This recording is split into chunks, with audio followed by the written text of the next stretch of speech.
मी एका हॉस्पिटलमध्ये गेले.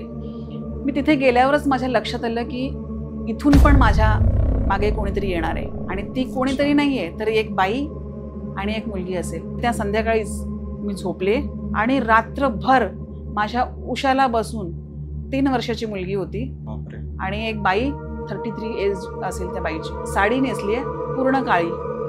ती मुलगी पण फ्रॉक घातलाय मुलीने, तो पण पूर्ण काळा, त्याच्यावर अजिबात कुठलीही डिझाईन नाहीये. त्या दोघी जणींनी मला इतकं मारलं, डोक्यात उशालाच बसल्या होत्या आणि इतकं मारलं आणि त्यांचं कंटिन्यू चाललंय, मला झोपून दिलंच नाही.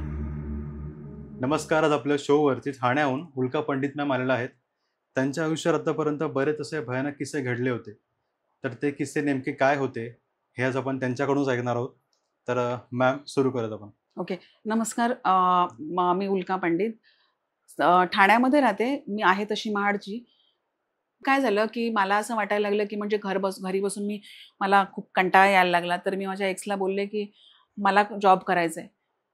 तर त्याने ओके बोलला. मग मी रेमंडमध्ये काम करत होते नाशिक रोडला, तर तिकडे काय प्रॉब्लेम नव्हता. पण सेकंड टाइम जेव्हा मी तिकडचं जॉब, माझी सासू आजारी पडली आणि त्याच्यानंतर मी तो जॉब सोडला. तर त्याच्यानंतर मी एका कंपनीमध्ये, दुसऱ्या कंपनीमध्ये गेले. त्या कंपाऊंडच्या एंट्रन्स पासूनच तुम्ही बघाल ना, म्हणजे पाय ठेवाल तर तुम्हाला वाटेल की किती भकास जागा आहे. म्हणजे असं वाटतं की सगळ्या कोपऱ्यामध्ये नेगेटिव्ह एनर्जी आहे. आतमध्ये खूप कंपनीज आहेत, पण तुम्हाला नाही आवडणार कुणालाही. म्हणजे कुणीही गेलं ना तर त्याला सहज लक्षात येईल की बाबा इथे काहीतरी नेगेटिव्हिटी आहे. आणि त्यावेळेला मग मी ती कंपनी जॉईनिंग केली. आणि जेव्हा मी वॉशरूमला जायचे किंवा मला माझ्या ड्रॉवर्समधून एखादी गोष्ट घ्यायची, मी खूप घाबरायचे. मला जाणवायचं की माझ्या अवतीभोवती काहीतरी आहे. आणि पाण्याच्या ठिकाणी त्याच्या बाजूला एक दरवाजा आहे, तो नेहमी खटखट खटखट वाजायचा. तो का वाजायचा मला काहीच माहित नाही.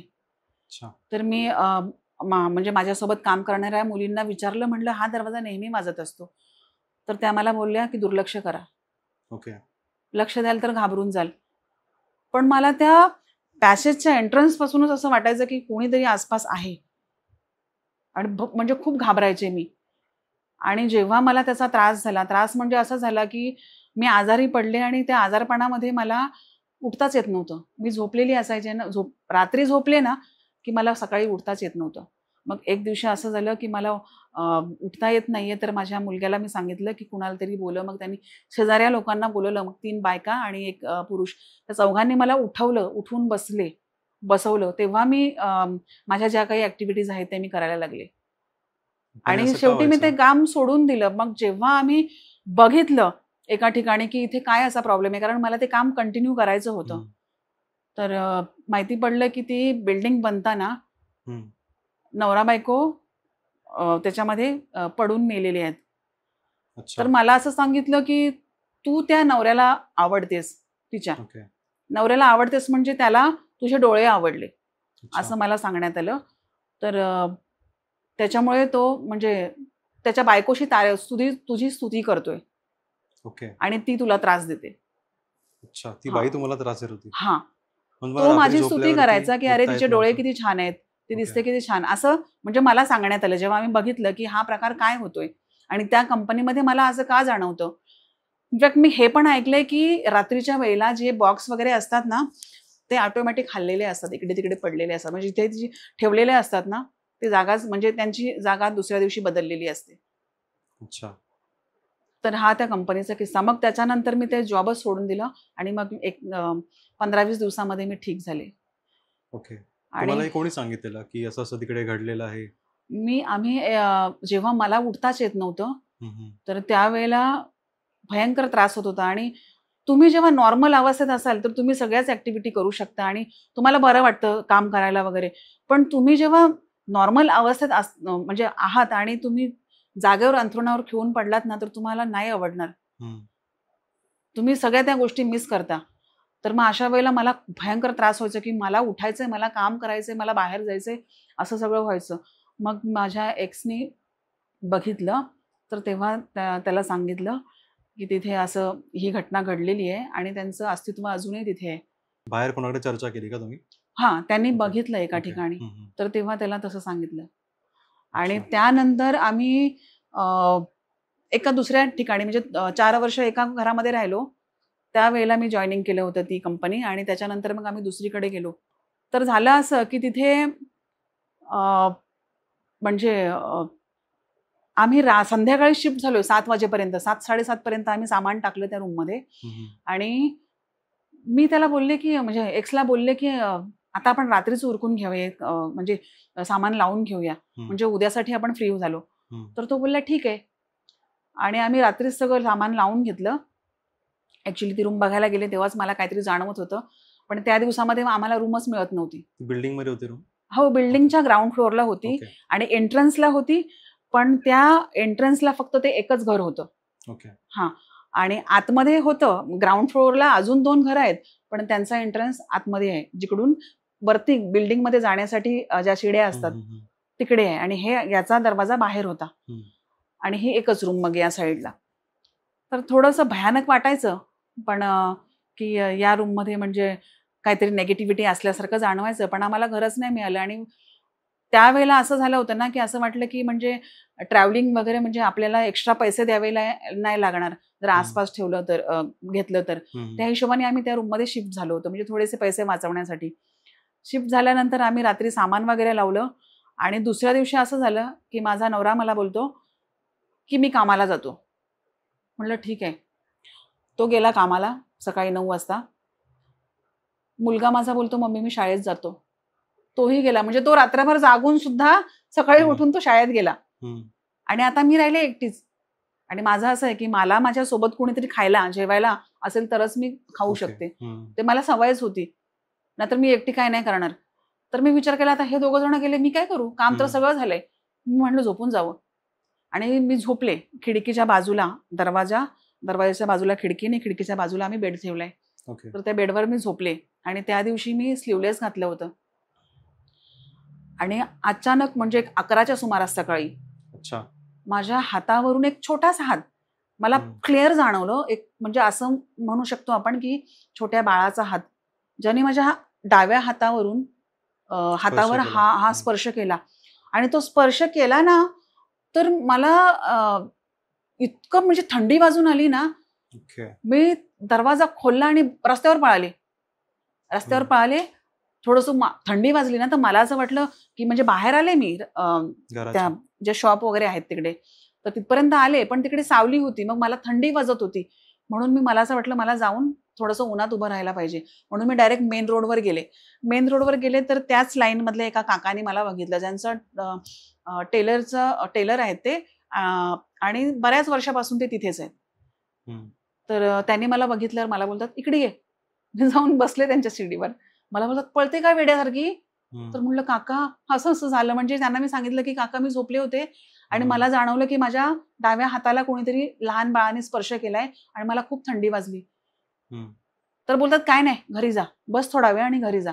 मी गेले घरी आणि सहज म्हणजे पटकन कुणी अशा गोष्टी नाही सांगत कुणाला ना. कारण मग कुणी भीती घर वाटते. सोडून काय रिएक्ट करायला? गेल्यानंतर म्हणजे कुणी घाबरून घर सोडून जाऊ शकतं. मग तो ओनर येणार आणि मग भांडण होणार. अशा प्रकार होऊ शकतात. त्याच्यामुळे त्यांनी काही सांगितलं नाही. आणि ज्यावेळेला त्यांचा आमचा चांगला संबंध झाला, तर त्यावेळेला त्यांनी 1 महिन्याचा कालावधी गेला त्यामध्ये.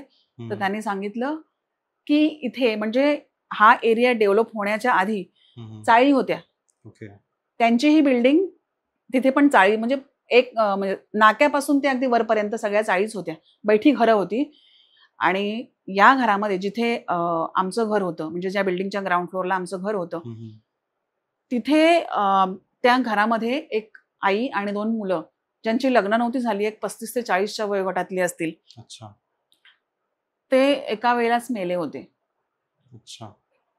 कसे मेले, काय मेले कोणाला माहीत नाहीयेत. कदाचित दारू वगैरे म्हणजे त्यावेळेला बरीचशी लोकं दारूच प्यायचे.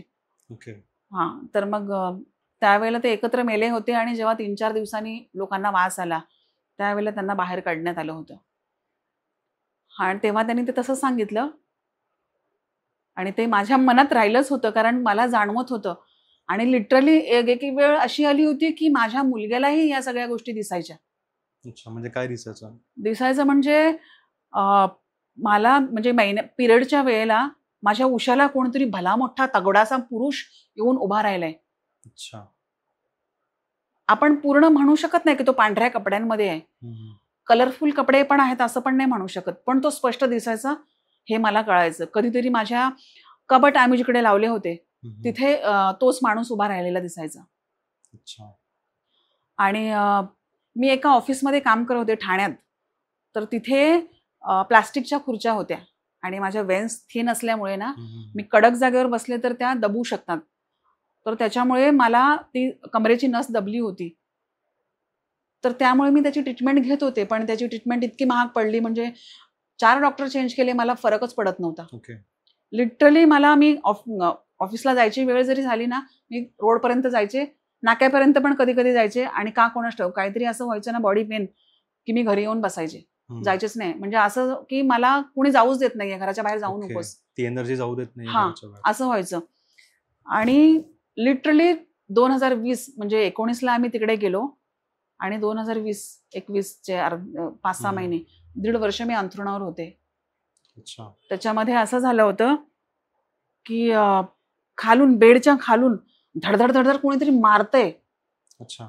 मी उडायची आहे. असं व्हायचं. मला ते क्लिअर जाणवायचं की माझ्याबरोबर काहीतरी कुणीतरी आतून मला मारतंय. ओके. आणि कधी असं पण व्हायचं माझ्या म्हणजे मी अंगावर घेऊन झोपले. मला ॲक्चुअली अंगावर घेऊन झोपायची सवय आहे. अंगावर घेऊन झोपले तर ते अंगावरचं काढताना पण मला जाणवायचं की कोणीतरी खेचतंय आणि मी झोपेत बोलते. माझा मुलगा माझ्या पायाशी बसलाय कारण मला ती जे नस दबली गेली होती ना तर माझ्या पायामध्ये कळ यायची. तर माझा मुलगा बरेचदा हे करायचा, मला मालिश करायचा पायाला आणि तो नेहमी माझ्या पायाशी बसलेला असायचा. तो या साईडला बसायचा नाही कारण त्याला कधी दिसलं नाही त्या वेळेपर्यंत. तो घाबरायचा फक्त की काहीतरी आहे, जाणवायचं त्याला ना. तो घाबरायचा आणि तो बोलायचा नाही कारण तो इतक्या पटकन म्हणजे की मम्मीला ही गोष्ट सांगावी, कोणी काय बोललं तरी ती गोष्ट सांगावी असा त्याचा स्वभाव नाहीये. तर तो मनात ठेवायचा आणि तो घाबरून तो माझ्या पायथ्याशी म्हणजे खिडकीकडे मी पाय करायचे आणि डोकं आतल्या साईडला करायचे. तर तो मला सांगितलं नाही त्यांनी. तो घाबरून त्याच साईडला बसायचा. ओके. आणि अंगावरचं काढणं मग मी त्याला झोपेमध्ये बोलायचे, "अरे, तू माझ्या अंगावरचं का काढतोयस?" कधीतरी नवऱ्याला पण बोलायचे, "तुम्ही लोकं माझ्या अंगावरचं का काढताय?" तर मला पिल्लू बोलायचा, "अगं मम्मी कोण काढतंय? ते आपोआप खाली पडतंय, येतंय." ते कसं व्हायचं काहीच माहित नाही. सगळे घरात असताना पण असं व्हायचं? कारण त्या घरामध्ये कसं आहे माहितीये का, की सूर्यप्रकाश कुठेच नाही येत. अच्छा. कारण पाडा नंबर 1 त्या नाक्यापासून ते अगदी एंडपर्यंत बिल्डिंग खूप जवळ-जवळ आहेत. फार क्वचित तुम्हाला अशा बिल्डिंग्स भेटतील जिथे थोडासा डिस्टन्स आहे आणि त्यांच्या घरामध्ये सूर्यप्रकाश जातोय. तुम्हाला दिवसा ढवळ्या सुद्धा त्या घरामध्ये लाईट लावायला लागते. म्हणजे आमच्या घराचा लाईट 24 तास चालू असायचा आणि दिवसा म्हणजे कंटिन्यू तुम्हाला निगेटिव्ह एनर्जी जाणवणार. आणि नाईलाजास्तव आम्ही घेतली होती ती रूम. अच्छा. मला एक प्रश्न पडला मॅम. तुम्हाला सुरुवातीला मी जे सांगितलं ह्या किस्साच्या की तुम्हाला त्या जसं तुमचे जे एक्स होते हस्बंड ते ऑफिसला गेले, मुलगा शाळेत गेला, मग तुम्ही झोपला, तुम्हाला इकडे स्पर्श जाणवला एका लहान मुलाचा. मग तो लहान मुलगा खरंच तिकडे होता की हे दोन त्याच्यानंतर तो स्पर्श मला कधीच जाणवला नाही. पण मला जेव्हा पण दिसली एक आकृती ती एका धडधाकट चांगल्या तगड्या पुरुषाची. तो माझ्या कधी उशाला उभा असायचा तर कधी आमच्या कबटकडे उभा असायचा आणि तो स्पष्ट दिसायचा. अच्छा. आणि कबटच्या बाजूला आम्ही कॉम्प्युटर ठेवलं होतं तर मी बरेचदा गेम वगैरे खेळायची. मला तिथे पण बसायला, घरी माझा नवरा आहे, मुलगा आहे, तरी पण तिथे बसायला मला भीती वाटायची. हे माझ्या म्हणजे मलाच ते सगळं दिसायला लागलं. आणि एक वेळ अशी आली की माझा मुलगा मला बोलतो की मम्मी, संध्याकाळची वेळ होती, मम्मी आतमध्ये ना वॉशरूममध्ये एक सफेद सावली चालली आहे. बापरे. ती सफेद सावली म्हणजे आपण समजा रुमालाला मध्ये पकडलं तर रुमालाचा जो शेप येईल ना, आता समजा हा रुमाल आहे, त्याला काय आकारच नाहीये. ठीक आहे. तर ती सफेद सावली जेव्हा मी तिकडे बघितलं ना, लिटरली ती वॉशरूम मध्ये गेली, दरवाजा उघडा होता, वॉशरूम मध्ये गेली आणि परत झुपकन बाहेर आली. पूर्ण सफेद होती, तिचा काहीच आकार नाहीये. आणि हे माझ्या मुलग्याने मला दाखवलं. मी जेव्हा ऑफिसला जायचे तेव्हा पण माझा मुलगा शाळेतून लवकर यायचा माझ्या आधी आणि मला 7-8 वाजायचे घरी यायला. तर तो जीव मुठीत घेऊन माझ्या सोफ्याच्या खिडकीच्या बाजूला कोपऱ्यावर त्या सोफ्याच्या बसायचा, खिडकीतून वाट बघायचा. आणि मला एवढं वाईट वाटायचं की तो जीव मुठीत घेऊन बसायचा, कारण तो ओव्हर प्रोटेक्टिव्ह आहे. मी त्याला कुठेच कधी पाठवलेलं नाहीये. तर त्याच्यामुळे तो मैत्री पण त्याची फार लोकांशी झाली नव्हतीच. आणि शहरामध्ये कोणी कुणाकडे जात नाही. तर त्याच्यामुळे तो तिथेच माझी वाट बघत बसायचा. आणि तो केविलवाणा चेहरा बघून मला इतकं वाईट वाटायचं. पण माझा पण नाईलाज होता की मला काम करणं पण गरजेचं आहे. आणि त्यांनी माझ्यापेक्षा, मी तर म्हणेन मी मोठी आहे आणि मी स्वतःला सांभाळू शकते, धीट आहे. पण ते तर लहान बाळ होतं. तो जीव मुठीत घेऊन माझी वाट बघत बसायचा. आणि मी आल्यावर मग थोडंसं हुरूप यायची त्याच्या चेहऱ्यावर. पण ते त्याच्यानंतर मग त्यालाही जाणवत होतं. त्यांनी मला तो सीन दाखवला की मम्मी बघ, ती बाथरूममध्ये सफेद सावली चालली आहे. ते लिटरली असं रुमालाला पकडल्यावर जो शेप होईल ना, तशी ती दिसायची. खूप डेंजर होतं ते. पण त्या एनर्जीने तुम्हाला सोडून बाकीच्या दोघांना मलाच त्रास व्हायचा त्याचा. तो घाबरायचा, कारण त्याला फक्त जाणवलं, सुरुवातीला त्याला जाणवायचं म्हणून तो त्या साईडला, किचन साईडला जायचाच नाही एकटा. आणि बसला तर हॉलमध्ये त्या सोफ्याच्या कोपऱ्यावर बसायचा खिडकीकडे. आणि मग आम्हाला, मी ऍक्च्युली ते घर खाली करण्यासाठी ना, आम्हाला 1 महिन्यातच आम्हाला ठरवलं मी की मला हे घर खाली करायचंय. आणि सीन असा झाला की जेव्हा घर खाली करायचं ठरवलं ना, पहिल्यांदाच जेव्हा ते हात वगैरे घेणं आणि लोक, ते काकाने अशी स्टोरी सांगणं वगैरे, आणि ते घराच्या आतमध्ये ह्या सगळ्या ऍक्टिव्हिटीज होणं वगैरे, तर तेव्हा मी ठरवलं की बाबा हे घर सोडायला पाहिजे, जीव नाही घालवायचे. तर त्याच 1-2 बिल्डिंग सोडून मी एक घर बघितलं होतं. ते मला बोलले तुम्ही टोकन पण देऊ नका, तुम्ही पहिले शिफ्ट व्हा, मग आपण व्यवहार करूया. म्हटलं ठीक आहे. आणि जो दिवस ठरवला होता त्या दिवशी का कोणास ठाऊक पाऊस पडायला लागला होता. मुसळधार पाऊस पडला होता त्या दिवशी. पावसाचं काय हे मोसम नव्हता तो. आणि मग ते राहून गेलं, ते राहूनच गेलं. काय नाही काहीतरी अडचणी यायला लागल्या आणि ते राहूनच गेलं. आणि अशा प्रकारे जीव मुठीत घेऊन त्या घरामध्ये आम्ही 2 वर्ष काढली. बापरे. हां. आणि असं झालं की एके दिवशी माझा एक्स आणि माझा मुलगा, ते दोघं, छोटा कुत्रा आणला होता त्यांनी, पिल्लू आणलं होतं. तर त्याला ते सोडायला गेले होते.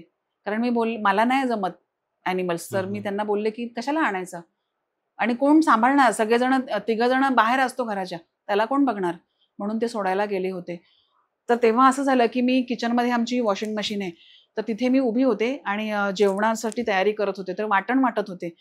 तर मिक्सर मी ठेवला होता मशीनवर, आणि अचानक माझ्या पायाला कोणीतरी हात लावलं, जसे माझे कपडे, माझे गाऊन खेचला कोणी. तर आणि माझ्या लक्षातच नाही की घरी कोणी नाहीये, किंवा माझ्याकडे इतकं छोटं बाळ पण नाहीये की ते खाली येईल आणि मला खेचेल माझे कपडे. मी बोलते अरे सोड ना मला, असं मी बोलले. अरे खाली बघते तर अरे कोण नाहीये, मी एकटीच आहे घरी, असं झालं. आणि त्याच दिवशी, म्हणजे त्याच संध्याकाळी मी मग ओट्याकडे गेले आणि फोडणी वगैरे देतेय. तर माझ्या मागे एवढी मोठी सावली दिसली मला, ती क्लिअर मला त्या लाईटवर दिसली. शॅडो दिसली तुम्हाला? हां. अशी माझ्या मागून ती अशी गोल दिसली मला, राईट साईडून लेफ्ट साईडला आली. ती कुणाची सावली होती कोण जाणे, मला नाही माहिती. पण मी स्वतःला एवढं धीट केलं होतं, स्वतःला समजवायचे की मला घाबरून नाही जायचंय. घाबरून गेले तर काहीतरी घडेल. त्याच्यामुळे मी न घाबरता जेवण केलं. मग थोडासा म्हणजे लॉकडाऊन जस्ट ओपन होणारच होता, त्याच्या आदल्याच दिवसामध्ये मी एका हॉस्पिटलमध्ये गेले आतमध्ये, गेटच्या आतमध्ये गेले, आणि तिथे शिड्या आहेत आणि एक स्लोप आहे. स्लोप तो नाही का, ट्रॉली वगैरे पेशंट लोकांना बसून आणणं किंवा ते झोपून आणणं वगैरे, असं नाही का असतं, त्याच्यासाठी एक स्लोप ठेवला होता त्याच्या बाजूलाच, आणि शिड्या चढण्यासाठी उतरण्यासाठी. मी तिथे गेल्यावरच माझ्या लक्षात आलं की इथून पण माझ्या मागे कोणीतरी येणार आहे, आणि ती कोणीतरी नाहीये, तर एक बाई आणि एक मुलगी असेल. मी गेले हॉस्पिटलमध्ये, अजिबात मला फरक पडला नाही त्यांचा. पण तुम्ही गुगलवर पण सर्च कराल ना त्या डॉक्टरांचं नाव, तरी पण ते येतील, एवढी मोठी हस्ती आहे. त्यांचाही मला हे नाही झाला, फरक नाही पडला.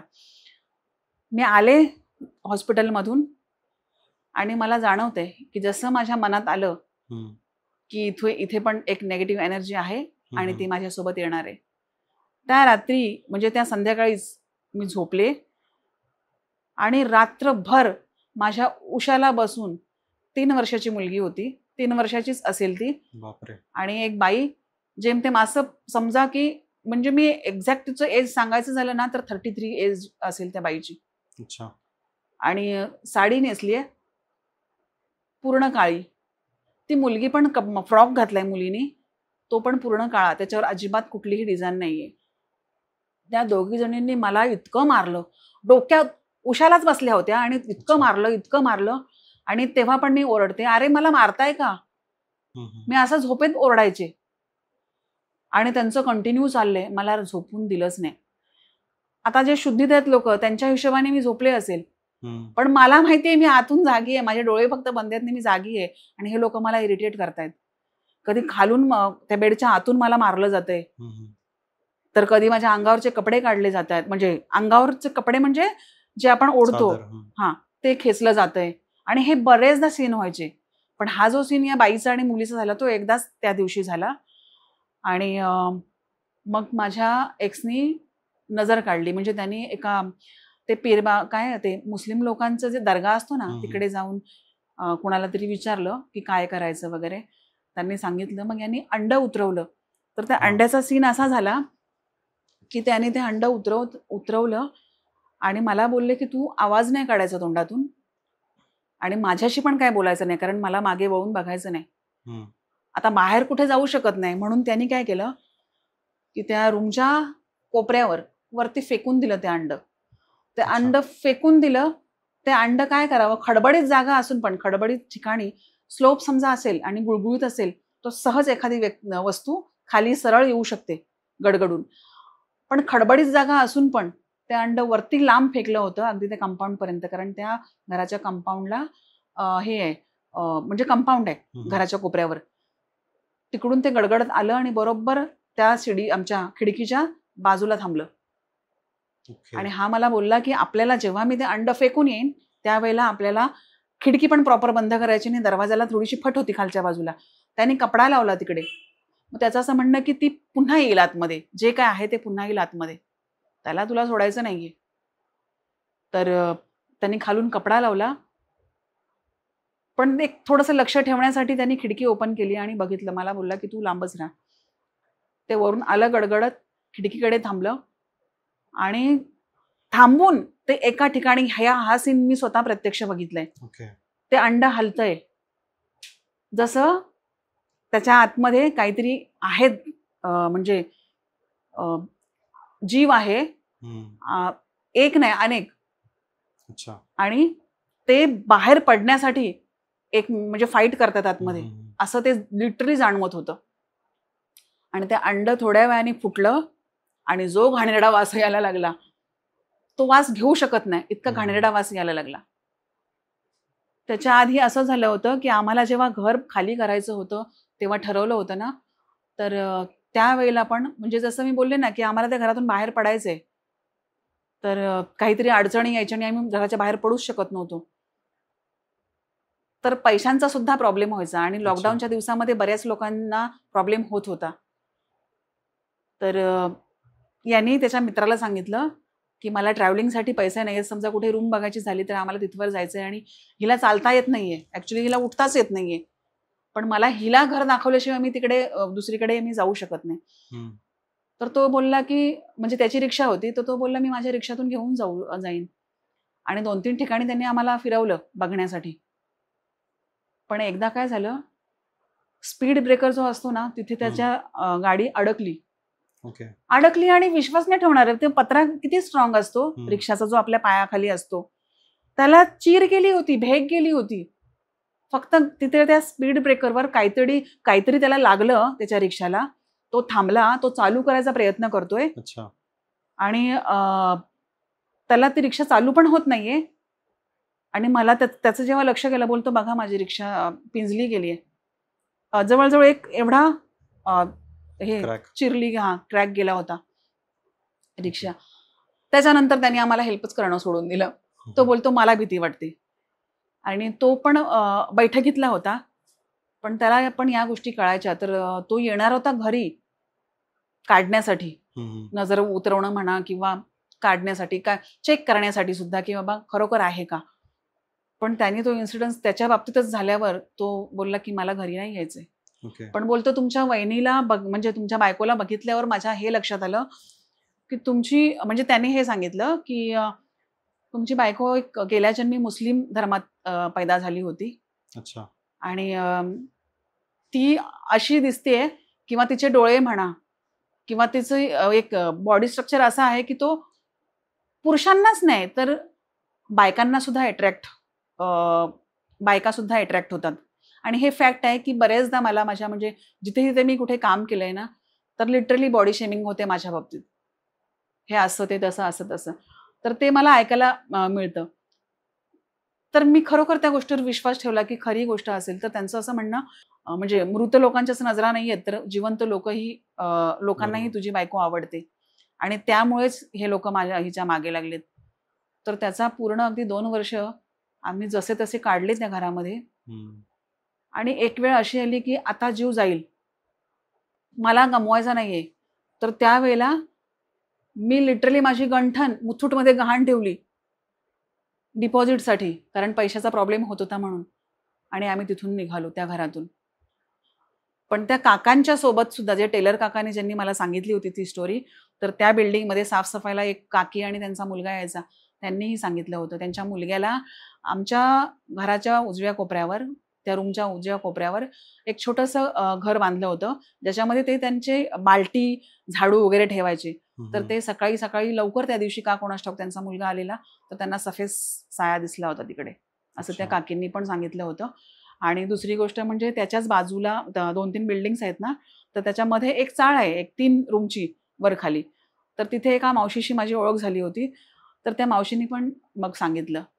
पटकन अशा गोष्टी कोणी सांगत नाही. कारण लोकांना असं वाटतं, अरे सांगून मग इकडे-तिकडे म्हणजे हे लोकं हं, हं. सगळ्यांनाच सांगतील आणि घर खाली केलं तर मग तो ओनर येऊन आमच्याशी भांडायचा वगैरे, वगैरे, हं, की हं. तुम्ही बदनाम करताय किंवा चुकीचं सांगताय वगैरे. तर त्याच्यामुळे एकदम कोणी सांगत नाही. पण जेव्हा त्या मावशींनी पण सांगितलं किंवा त्या काकांनी पण सांगितलं, त्याच्यासाठी मला 1-1.5 महिना अ, गेल्यानंतर मग त्या लोकांनी सांगितलं, की या घरामध्ये जेव्हा ही बैठी चाळ होती, तर त्या घरामध्ये 2 मुलं आणि त्यांची आई ॲट अ टाईम मारले होते. आणि ते 3-4 दिवसानंतर जेव्हा लोकांना वास आला, तेव्हा त्यांना बाहेर काढलं होतं. म्हणजे एकाच घरात ती हां. 2 मुलं पण होती हो. आणि नंतर तू हॉस्पिटलवरून जी एनर्जी तुमच्यासोबत आली, आई हां, आणि मुली, हां. तिची त्या जाण लोकांनी मला होती. 1 दिवस त्रास दिला. ओके. हॉस्पिटलमधून नंतर ज्या नाही आली. एनर्जीज आल्या होत्या, त्यांनी नाही. पण या लोकांनी मला भरपूर वेळा तो कोण मुलगाच माणूस दिसायचा तो मला, चांगला अच्छा. तगडा, उंच. पण ते आणि अंड काढल्यानंतर तुम्हाला तो त्रास थांबला नाही? नाही. आम्ही तिथून मग पळायचा विचार केला. आणि आमच्या आधी आम्ही हे पण ऐकलं, मग काकांनी आम्हाला हे पण सांगितलं आणि ते मावशीनी पण, की आमच्या आधी त्या घरामध्ये आत्तापर्यंत कोणी फॅमिली राहिलीच नाही.